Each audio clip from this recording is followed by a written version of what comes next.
ये जो वक्फ amendment act 2025 BJP की तरफ से आया, सबसे पहले ये इंप्लीमेंट हुआ तेलंगाना में, जहां पे कांग्रेस की हुकूमत है और मजलिस इत्तेहादुल मुस्लिमीन का बहुत ज्यादा dominance.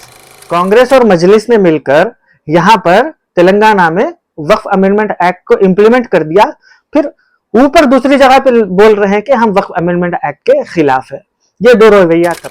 All India Pasmanda Muslim महास के स्टेक होल्डर से भी कांटेक्ट किया, हमको भी पार्लियामेंट से, लोकसभा सेक्रेटेरिएट से इनविटेशन आए और हमने भी वहां पर जाकर अपनी बात रखी। जी हाँ, मैं मेरी बात कर रहा हूं।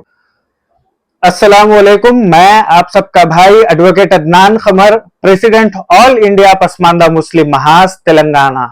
कल यानी 15 सितंबर 2025 को सुप्रीम कोर्ट ऑफ इंडिया की तरफ से बहुत ही अहम फैसला आया।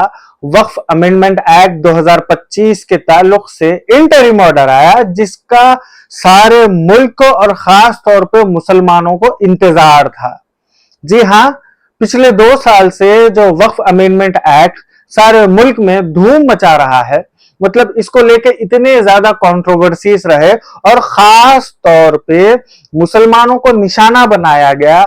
इस एक्ट को गलत तरीके से सामने लाकर मुसलमानों को गुमराह करने की कोशिश की गई, एक डर का माहौल बनाया गया और हर कोई अपनी अपनी सियासत खेलने में कामयाब रहा। लेकिन सुप्रीम कोर्ट ऑफ इंडिया अब इंटरवीन करके अब हाल हकीकत सबके सामने आई है, उसी के बारे में हम डिस्कस करेंगे। सुप्रीम कोर्ट ऑफ इंडिया ने गवर्नमेंट ऑफ इंडिया को भी बता दिया कि जी हां, आप कोई भी कानून बना सकते हैं, but not at the cost of fundamental rights और कॉन्स्टिट्यूशनल राइट्स।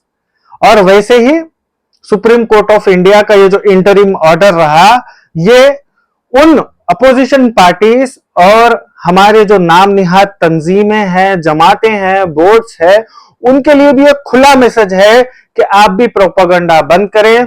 हुकूमत मुल्क जैसा चल रहा है उसमें पारदर्शिता के लिए, ट्रांसपेरेंसी के लिए, प्रॉपर वक्फ प्रॉपर्टीज के प्रोटेक्शन और मुस्लिम्स के डेवलपमेंट के लिए आप साथ दीजिए, प्रोपेगेंडा ना करें।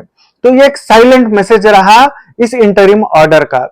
ये सब पे बात करने से पहले मैं थोड़ा आपको रिकॉल करा दूं कि तकरीबन 2 साल पहले वक्फ अमेंडमेंट बिल पार्लियामेंट में पेश की गई थी, लेकिन कुछ पार्टीज ने रिकमेंडेशन दिया और ये जेपीसी जॉइंट पार्लियामेंट कमेटी में भेज दी गई।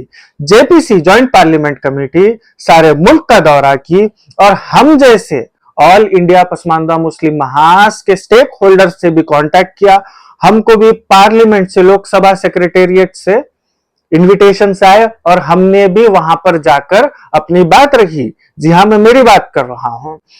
और हमने सजेशंस दिए, हम एक तरफा बात नहीं किए, हम मुसलमानों के जज्बात के खिलवाड़ की बात नहीं किए, बल्कि हमने गवर्नमेंट ऑफ इंडिया को बताया कि हम हर उस कानून के अमेंडमेंट के साथ है जिससे औकाफी जायदादों का तहफ्फुज होगा और पसमानदा मुसलमानों की फलाह बहबूदी होगी।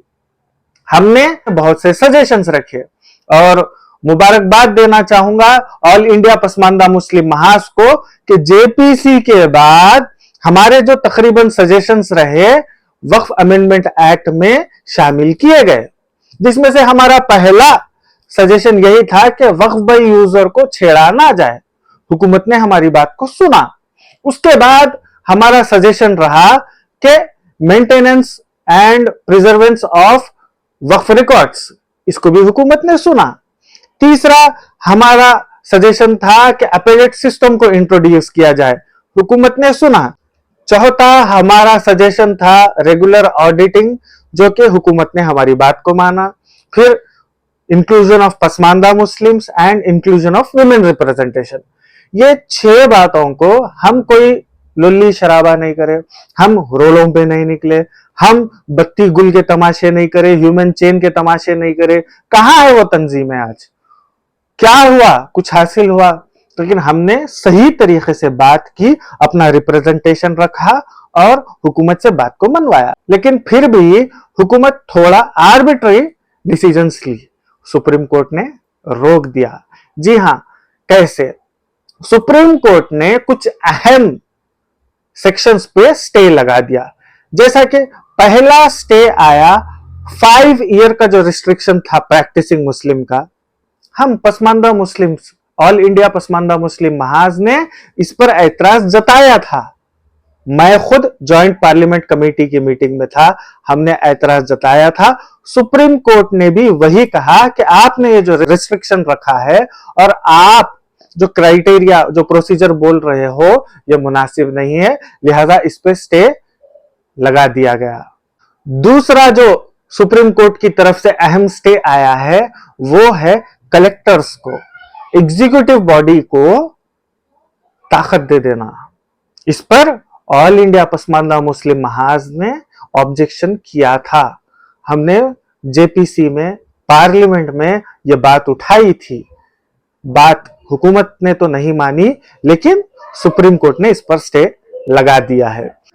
तीसरा एक अहम स्टे सुप्रीम कोर्ट ने यह लगाया है कि उसने नॉन मुस्लिम्स की जो मेंबरशिप है, इन्वॉल्वमेंट है, इंक्लूजन है, उसको लिमिटेड कर दिया है। सेंट्रल वक्फ काउंसिल में 22 मेंबर्स होते हैं। सुप्रीम कोर्ट ने कहा कि मैक्सिमम नॉन मुस्लिम मेंबर्स 4 होने चाहिए, और स्टेट वक्फ बोर्ड्स में टोटल मेंबर्स 11 होते हैं। सुप्रीम कोर्ट ने कहा कि 3 से ज्यादा नहीं होने चाहिए, मैक्सिमम 3 होने चाहिए। तो ये एक बहुत ही फायदेमंद इंटरिम ऑर्डर इन सेक्शंस को लेकर रहा। अब कौन से ऐसे सेक्शंस है जिस पर स्टे नहीं लगा? पहला जो पॉइंट जिस पर स्टे नहीं लगा वो ये है कि सीईओ जो रहता है, एक्स ऑफिशियो मेंबर, वो जॉइंट सेक्रेटरी के रैंक का होना चाहिए। इस पर स्टे नहीं लगा। वैसे ही एक्स ऑफिशियो या फिर जो सीईओ होता है, सुप्रीम कोर्ट ने एक सजेशन दिया कि आप कोशिश करिए कि पॉसिबल हो कि वो मुसलमान ही रहे। अगर कोई मुसलमान नहीं मिल रहा तब जाके आप किसी नॉन मुस्लिम को से दे सकते हैं। तो बहरहाल ये पूरे मसले में यही मालूम होता है कि दोनों तरफ के जो लोग थे, चाहे वो पिटिशनर्स रहने दीजिए या डिफेंडेंट्स रहने दीजिए, दोनों पार्टीज अपनी हठधर्मी में रहे, लेकिन बिल्कुल एतदाल पसंद से ये फैसला इंटरिम ऑर्डर आया है। बल्कि पूरा ऑर्डर आने वाले दिनों में आएगा जब देखा जाएगा। तो लिहाजा एक बहुत बड़ा सबक है गवर्नमेंट के लिए भी और हमारी नाम निहाद तंजीमें, पॉलिटिशियंस के लिए भी, कि आप अपनी अकड़ को थोड़ा कम करें। मुसलमानों को भटकाना, मुसलमानों को जज्बात में लाकर रोड पे ला देना, ये भी थोड़ा कम करें और बुनियादी काम करें। वक्फ प्रॉपर्टीज अभी भी लूट रही हैं, और ताजुब की बात यह है कि ये जो वक्फ अमेंडमेंट एक्ट 2025 बीजेपी की तरफ से आया, सबसे पहले ये इंप्लीमेंट हुआ तेलंगाना में, जहां पे कांग्रेस की हुकूमत है और मजलिस इत्तेहादुल मुस्लिमीन का बहुत ज्यादा डोमिनेंस है। कांग्रेस और मजलिस ने मिलकर यहां पर तेलंगाना में वक्फ अमेंडमेंट एक्ट को इंप्लीमेंट कर दिया, फिर ऊपर दूसरी जगह पे बोल रहे हैं कि हम वक्फ अमेंडमेंट एक्ट के खिलाफ है। ये दो रवैया कब तक? अभी भी मैं सवाल कर रहा हूं हुकूमत से, मुस्लिम पर्सनल लॉ बोर्ड से, ये जितने भी पॉलिटिकल पार्टीज है और दूसरी भी तंजीमें हैं, आप क्या प्रोसीजर ला रहे हैं? हमारे जो 80% वक्फ प्रॉपर्टीज लुट गए, बर्बाद हो गए, हमारा हक था जो छीन लिया गया, उसके लिए आप क्या प्रोसीजर ला रहे हैं? क्या आपके पास जवाब है? आपके पास जवाब नहीं है। क्या आप मुसलमानों की फलाह बहबूदी के लिए, पसमानदा मुसलमानों के रिप्रेजेंटेशन के लिए, वक्फ प्रॉपर्टीज के प्रोटेक्शन के लिए और उसे प्रॉपर यूटिलाइज करने के लिए कुछ ठोस कदम उठाएंगे या फिर प्रोपेगेंडा करेंगे?